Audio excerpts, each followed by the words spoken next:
ભરી બજારે વેચાવવું પડે સત્યને જાળવવા માટે.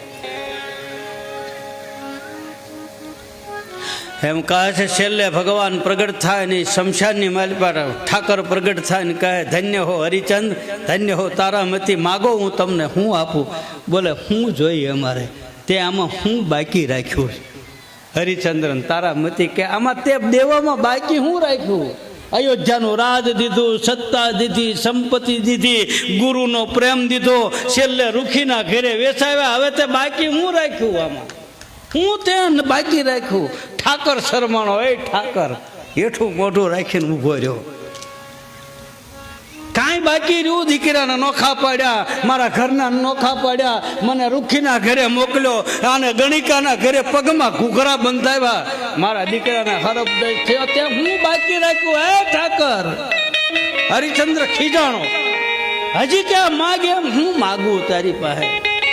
હું દે એમ કે ને તું આપ, હું તારી પાસે હું? આ કષ્ટી સિવાય તારી પાસે હું? કે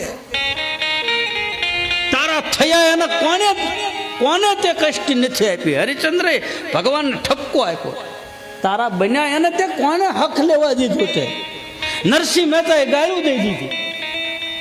આવું કરે છે ઠાકરની આંખમાં, રામની આંખમાં, ભગવાન નારાયણની આંખમાં આહુડા આવ્યા. બસ હરિચંદ્ર હવે રહેવા દે. બોલે નહીં, કહેવા દે મને આજે. હા, પછી ભગવાને કીધું કે દીકરાની ટેકો ખાણું કે તારી રાણીની ટેકો ખાણું કે તારો ટેકો ખાણું, પણ તારી ટેકના કારણે જાઉં તને વચન આપું કે તારા કુળમાં હું દીકરો થઈને આવી જા, તારા કુળમાં રામ થઈને આવું.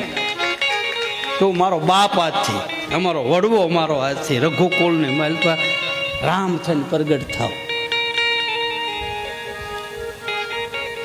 હરિચંદ્રએ કીધું તારી મરજી, દીકરો થઈને આવવો હોય દીકરો થઈને આવજે. અમે નથી કહેતા કે અમારા ઘરે દીકરો થઈને આવ્યો. હા, આ કેટલી આમ ખુમારી, કેટલી ભક્તિની. ઠાકરને ઈંટડા ઉપર ઊભો રાખીને કહી દીધું પંઢરપુરમાં, કઈ ઊભો રહે અહીંના ઈંટડા ઉપર હજી ઊભો પંઢરપુરમાં વિઠ્ઠલનાથ ભગવાન મહારાજ. આપ કદાચ ન્યા એ બાજુ રહેતા હો, માતા હો કોઈ